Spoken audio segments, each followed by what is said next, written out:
Hi, everyone, and happy Thursday evening. Today is March 28th, 2024. And I'm so glad that you're here with me today. Thanks for joining. If you have questions, as always, drop them in the chat. Let me know if there's any questions that I can go over for you. Obviously, we're going to go over many different things today. I want to give you some updates of what's going on in our area and some new things that have come to light since we met last Thursday, and want to go over some of the information that the media is sharing as far as um, you know rental versus buying and what's more expensive. They're trying to say that renting is more affordable at the moment, and I want to dive deep into that. But first, I would love to hear from you guys. Where are you tuning in from?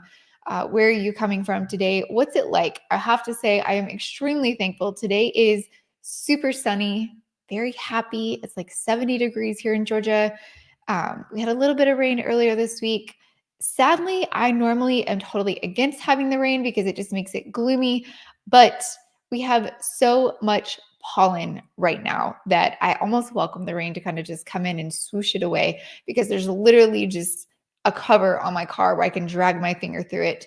Although I don't, let me clarify that on here that I don't do that because my husband would be very mad if I do that. But I would love to hear where you guys are tuning in from, and we'll just dive straight in. So, good news, especially for those of you that live currently in Georgia, but obviously if you're thinking about making a move to Georgia, this is a pretty big deal because the Georgia Senate just passed the cap on property tax assessments. So this has been kind of up in the air since the beginning of the year.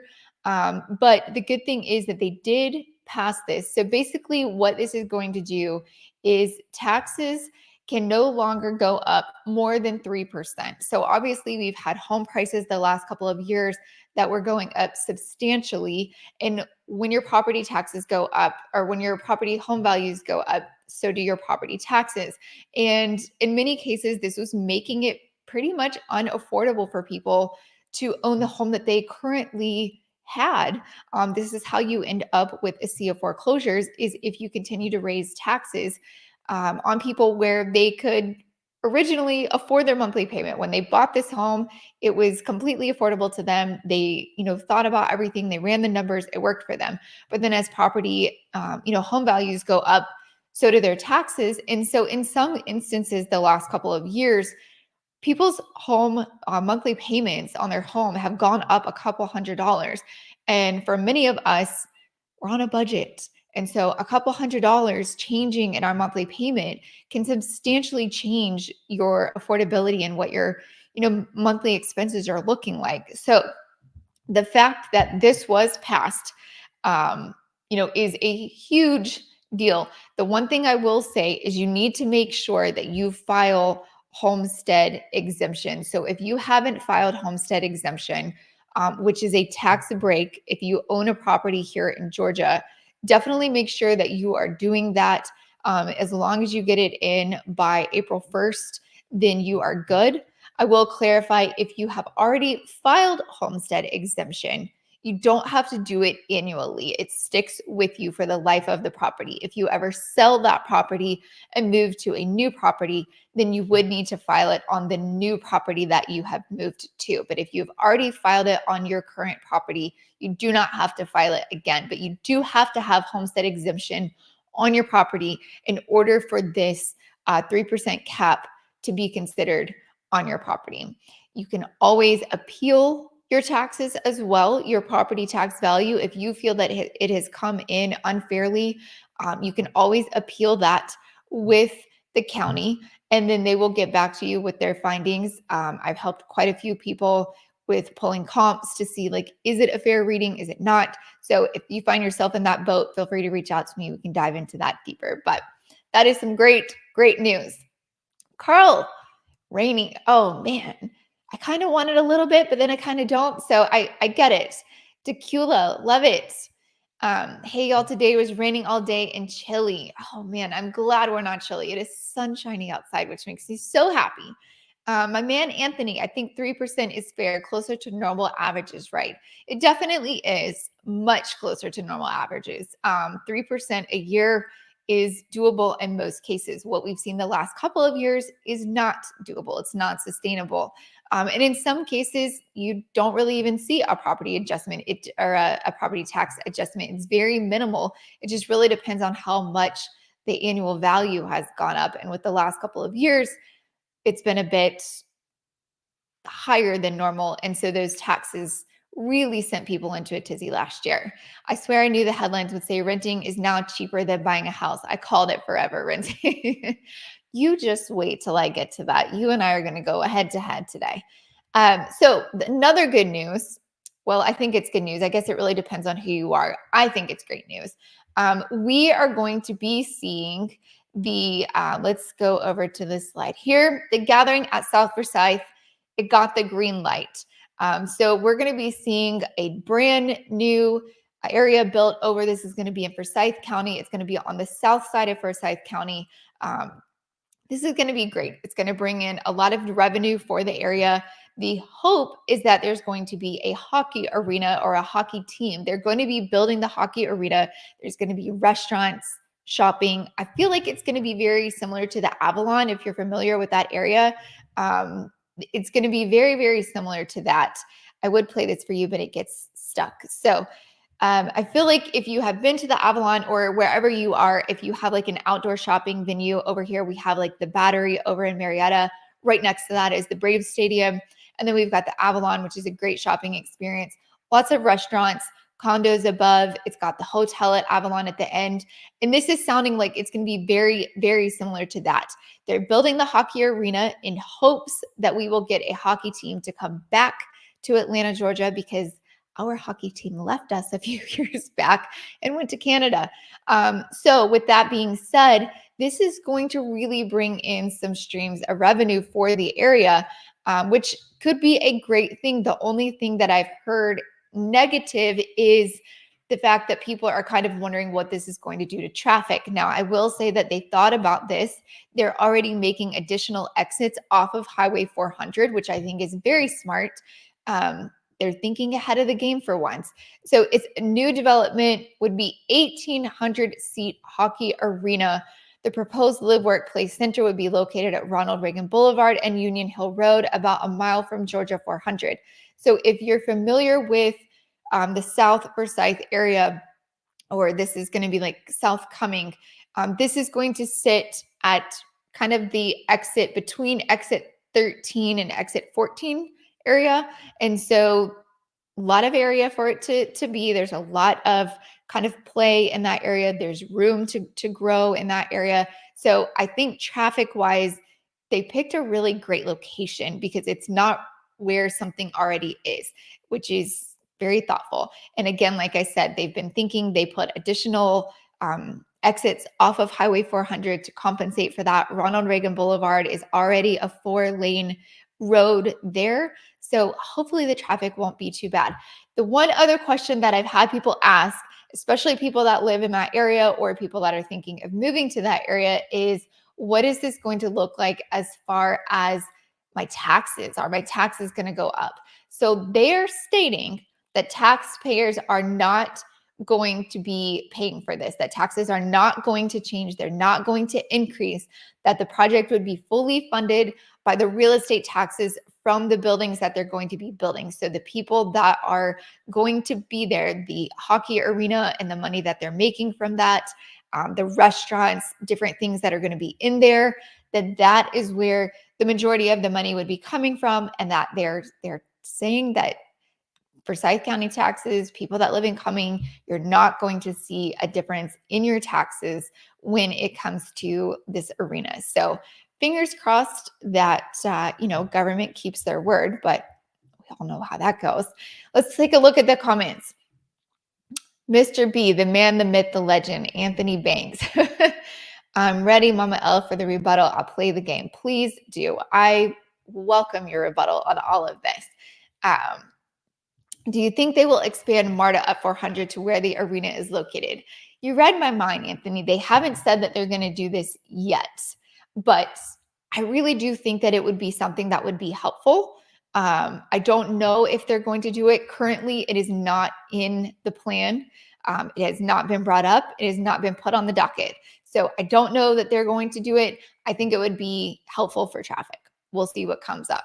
But diving straight in. So earlier this week, Realtor.com, Forbes.com, they all came out with that it is now cheaper to rent than to buy a home in the 50 largest US metros, Atlanta being one of those. Now, where I would love to argue this and where I'm going to just dive in deep, because my issue with this is the fact that they're saying renting is cheaper than buying. However, if you look here, it says prices dropped annually by 0.4% or $7.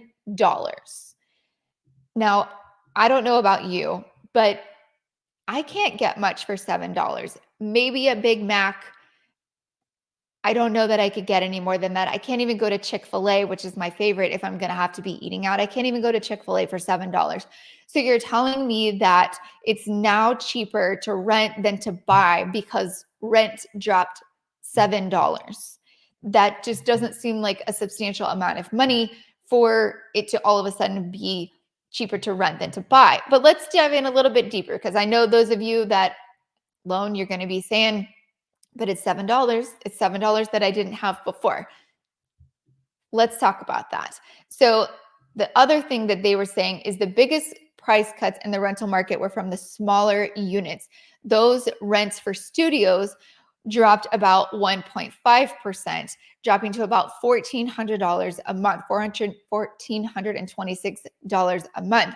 The shift in the market toward renting becoming a more affordable option than buying is due to a few reasons. Rents have come down as builders construct more apartment buildings, and home prices continue to rise at a time when mortgage rates are high. Well, my issue with this whole situation is I'm still renting at the end of the day. And so let's really break this down, because if we go back and we take a look here, this is a one-bedroom apartment, and I pulled all of this information. Keep in mind, I am basing this off of Georgia. I do not know markets outside of Georgia when it comes to apartments or when it comes to real estate. So I am specifically talking about the state of Georgia here.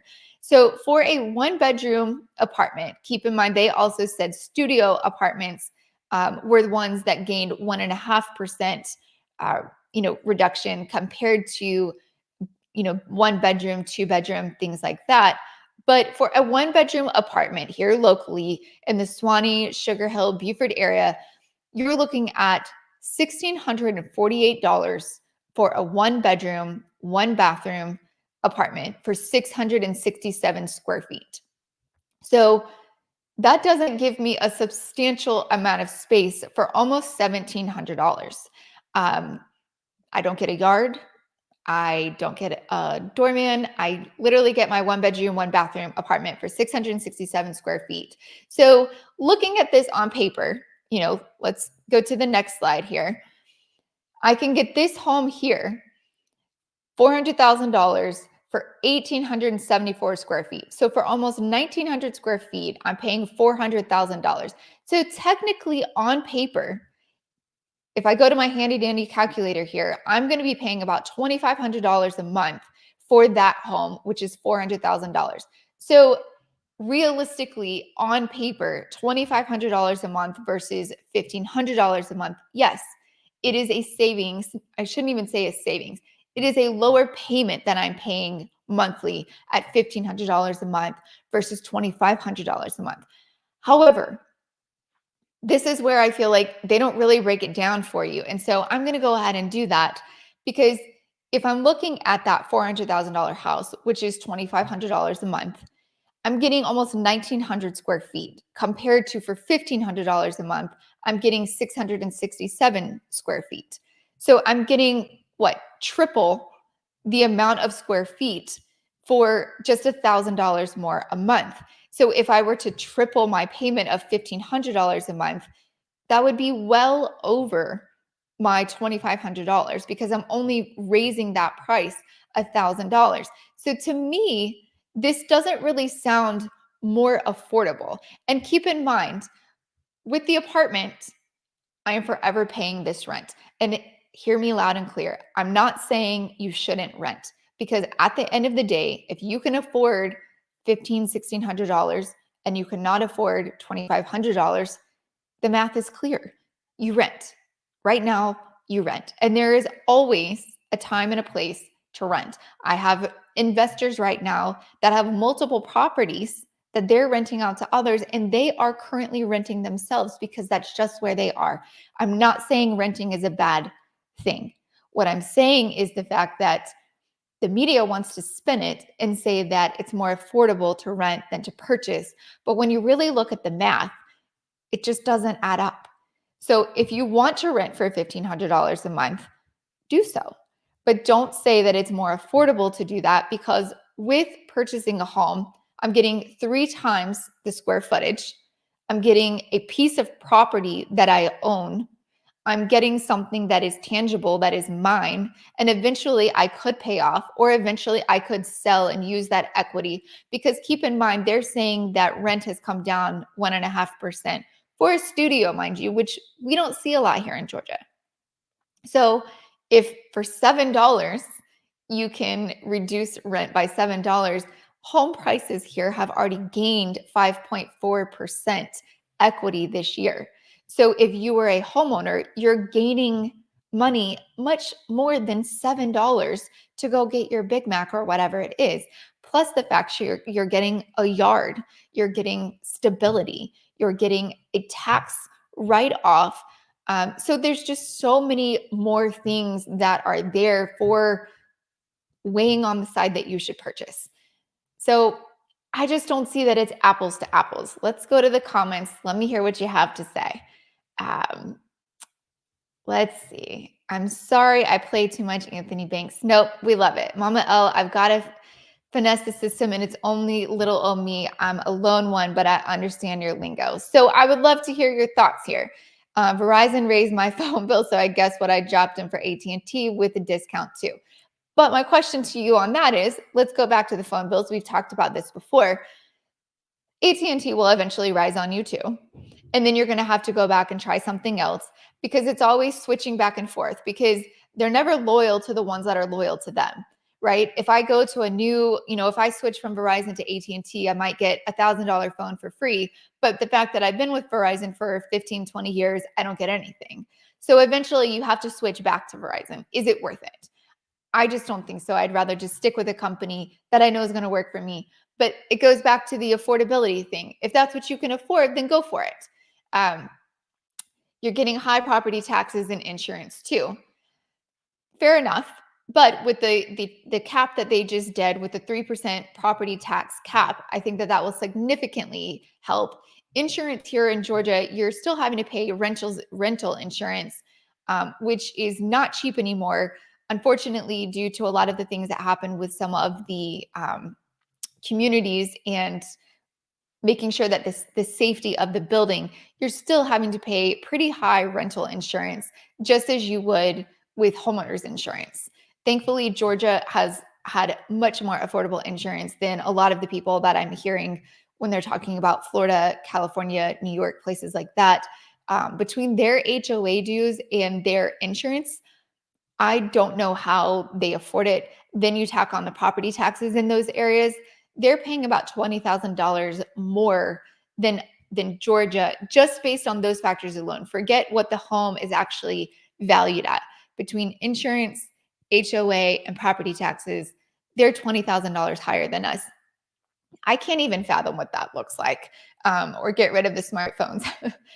I'm with you, Ray. If you figure out a way for me to do business and not be on social media, not be on the phone, you let me know, because I'm all for that. My iPhone 13 is paid off, so I'm moving through the system. Well, so let me then ask you guys, do you see the value of renting? And do you think that it's actually more affordable than it is to buy? Because looking at the math for me, I still feel like, because I'm getting 3 times the square footage for only $1,000 more, mathematically, it just doesn't break out for me. I still feel like it is more affordable to purchase. Now, I know I'm in real estate. People are going to say, oh, well, you say that because you're a realtor. No, I say it because it's the math. I just said that there's always a time and a place to rent. And so if that's what's working for you right now, by all means, stay with that. But I would always advise you to take a look at it just to see what that's going to look like. I have people right now that I have an 86-year-old client. He has his wife and she needs to go into an assisted living. They cannot afford the assisted living. They are now selling their home and he's going to move into assisted living with her. And the only way that they're able to do this is because of the equity in the home that they've had for the past 50 years. And he's able to take that money and afford them the life that they need because of where she's at in her health. You better make darn sure if you're not buying a home and accruing equity over the years, you better make sure that you're investing or that you're saving. Because when you get ready to retire at whatever age that may be, whether it's 65 or 85, you're going to want to retire at some point, or your health may force you to retire. And you want to make sure that you have a cushion.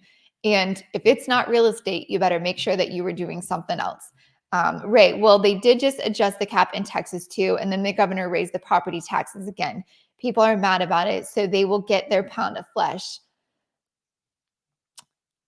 So they raised the property taxes again. That seems like counterproductive, I have to say. So I completely understand why you would be frustrated in that arena. I feel like there's a lot of things that people are extremely frustrated about right now when it comes to government, but that's a different show, I suppose. I'm in a 2-bedroom apartment paying almost $2,600. I wish I could move to Georgia. What are you waiting on, Carl? Move. Come be with us. $2,600 for a 2-bedroom apartment. That is a 1,900 square foot home here. That is astronomical. And given I was just looking at the 1-bedroom apartments, they're not quite $2,600 here for a 2-bedroom apartment, but they are right at about $2,000 a month. And again, you're not getting the square footage. When you factor in the home appreciation in value and the feeling of home ownership, general equity, it's tough to compare.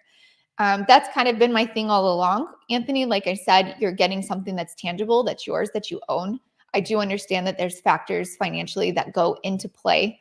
Like Ray was just saying, the insurance, whether you have an HOA or whether you don't, that's something that you could factor in. But most of the time here in Georgia, if you have an HOA, you're looking at somewhere between $250 to $1,000 per year that's tacking on. So it's not substantial, but you do have to factor in your property taxes and your insurance. But realistically, that $2,500 a month payment was part of that. That's including those factors. And I'm still getting 3 times the amount of living space for only $1,000 more. I'm trying to understand how people afford homes that are starting at $500,000 as a Gen Z, I swear. Well, it really depends on what your job is looking like. We have a lot of people here that are graduating from Georgia Tech, going into the tech industry here because we've got, Google, we've got Facebook, we've got Microsoft that just moved here. And so a lot of those people that are graduating from those tech jobs and going into something, now keep in mind, they're also taking on a large amount of debt right out of, the gate. So it really just has to depend on what makes sense to you and where you are in, the whole scheme of things. You could rent and invest the savings in the market, but not many people would invest the savings and spend it. That's the scary factor. And that's where real estate, I feel like, forces you to invest. You don't even realize that you're investing because you're just paying your monthly payment. But over time, it's making money for you because your home value is going up. So you're getting equity. And then if you stay in that home 15, 20, 30 years down the road, you have a substantial amount of money at the end of that you didn't realize you've been saving, but you really have. And then it's been building equity on top of that, where a lot of people are not putting money into a savings account or an IRA or any type of other investment. And so it scares me to think about where people will be at the end of their lives if they haven't done that and they don't own a home. They've been renting the entire time. Call it what you will, but I've shared with you guys multiple times over the reason that I am in real estate and love real estate is because of creating futures for people in what real estate really does for you in the long run as far as generational wealth. Because if you look at the people that their families have owned properties for years, their families owned farms for years, you can't help but notice that those families in the long run have had generational wealth. And so if you're able to create that for yourself, maybe you didn't have that. I didn't. I didn't have generational wealth. I grew up in a one-bedroom apartment with my mom. And so when I was able to buy a home at 25, 26 with my husband, that was the first thing that we did. And it has sustained us ever since. And I will continue to preach it from the highs, even though some people are going to tell me I'm just in it because I'm a realtor and I'm going to get a paycheck. It's just not the case. Not everyone is going to buy with me that's on this live. I want you to understand the end game, because as the media spends it, you're saving $7, but it's cheaper to rent than to buy. Well, why Georgia? Move out of Georgia. Why? What do you not like about Georgia? I've lived in Georgia for 41 years and I love it. It's much more affordable than most of the states that a lot of people are coming from. I know there's a lot of haters right now that are saying, stop, don't move into Georgia. But you're living here. If you, or maybe you don't live here, I don't know. But maybe you should explain why not Georgia. It's beautiful. We've got the coast, we've got the mountains, lots of great things to do here. We've got relatively lower taxes than a lot of places. HOAs are much more affordable. Property taxes are much more affordable than most states. So I'd like to hear your reasoning. It's the job, Carl. I get it. I get it. State income tax. Well, but if you look at Florida, who doesn't have state income tax, they're astronomically higher priced than us. When it comes to the HOAs that they're incurring, it's way higher than us. Then if you look at their property taxes, they're about $10,000 to $20,000 higher than Georgia. So I'd rather have my state income tax and keep my other things kind of in a level playing field.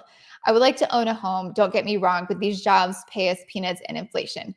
That's no joke. Inflation is something serious. And we've talked about it on the live a few weeks ago, that the only way that we're going to really see this come to a balance is by having jobs, the pay come up to where inflation has met. And eventually that will have to come into play, because things aren't getting cheaper. Things are not getting more affordable. Housing is not coming down to a place where it's affordable for people. And so they're going to have to start taking pay raises and giving them out to people to help kind of balance that out. 500K is a tidy sum. Yes. Loan, there are also many first-time homebuyer programs that can. That's true. Right now, we have a couple of them where you can do 100% financing, especially if you're a first-time homebuyer. They will give you 100% financing. And then, as we talked about a couple of weeks ago, Biden has one that he's been looking at that is between $5,000 to $10,000, depending on the price of the home and depending on how much you make annually. So they would basically look at your taxes and see what you qualify for. But you could potentially get $5,000 to $10,000 in assistance that would help you with the first-time homebuyer programs, because they're aware that with interest rates high and with home values high, it is very hard for first-time homebuyers to get into anything. So they're trying to kind of help that out. We talked about a couple of weeks ago, though, we really need some incentives for home sellers so that we have some more inventory, because I really think that if we had more inventory, that would stop with the inflated pricing going up and up, because in some situations, we're still having multiple offers. We're not seeing it as much and we're not seeing it as high, thankfully, but we are still seeing it just because of the lack of inventory. I'm sorry for the Gen X and the alphas. It's not good. That's something that we've definitely talked about. And that's why I feel like hearing the media sell the story of these people shouldn't purchase, it's not smart for you to purchase, you should just rent for your entire life, is frustrating to me, because is it harder for them? Absolutely, 100%. No one can deny that. Are they going to have to work harder? Absolutely. But is it still worth it? Yes, because they still have a future that they need to pay for, and that down the road they're going to want to retire from. And so if someone is not teaching them the benefits and how it will, 50 years, 60 years down the road benefit them, that's something that's really discouraging from the media. Live in my reliable Toyota Tacoma might be the move. No, but I like your style with the Tacoma. Florida and Texas, no income tax, but 2 to 3.5% property taxes plus high insurance. It balances out. Thank you. Food costs doubled around here since COVID lockdowns. I will say that food costs around here went up. I won't say that they doubled, but they definitely rose substantially. And that's, something that people have to eat. I will say that we've had a lot of people here that have definitely learned to shop a little smarter. You're not seeing people going into the Publix all the time. We're seeing a lot of people that are going into the Lidl, I'm not sure how you say it, or just shopping around a little bit more. I know a lot of people used to use the Instacart app, which always tacks on a fee. But during COVID, it was really helpful. Very quickly after COVID, we saw that go away, and we're not really seeing a lot of people use the Instacart, even though it's extremely convenient. Groceries are already expensive enough. I don't need to pay somebody to go and shop for me because that just tacks on even more. I'll say this, both Virginia and Georgia have the same income tax, but here in Virginia, we've got vehicle property taxes and state inspections. We definitely have, depending on when your car was made, not when you purchased your car, but when your car was made, how old it is. We have taxes here for that as well. They're not substantial in most cases, although they've kind of changed it around. And when you're purchasing a new car now, you pay kind of all of the tax up front. So also, thank you, Mr. Banks. Yes. Honestly, the more financial literacy we can get to the younger folks, the better equipped they can be for financial success. Just wish there was more done in schools. Oh, you're preaching to the choir there. We're all about making them do math and science and all of these things throughout until they graduate and even going into college. However, we don't do a lot of financial literacy with them, teaching them the benefits of homeownership or IRAs, SEPs, anything like that that will help them understand just the checks and balances. I know a lot of people try to teach it to their kids on their own. There's a reason that I hire a CPA. Doing all of this checks and balances is not my first go-to. I'm in real estate. I know real estate. I know real estate numbers. I know taxes and insurance and things like that. So I've tried to teach my kids the best I can. Anthony, maybe you should host a class on it because Anthony, you are great with the numbers. And that's something that I pride you on is you always make sure that you're double checking everything. And that's something that unfortunately, I feel like a lot of people just hear what the media have to say and they don't really look at the facts, just like we were talking about as far as what is more affordable versus not with the renting and buying. Yes, $1,500 a month is lower than $2,500 a month, but you're getting 3 times more for just a little bit, $1,000 more, you're getting 3 times that. So mathematically, it just doesn't even out. But many people aren't going to sit down and really look at the math and break it down to see, does that make sense or does it not? So I hope that this is helpful. Again, I just like to make sure that you're being educated. I'm not telling you to rent. I'm not telling you to buy. I'm telling you the facts, and you do with those what you will.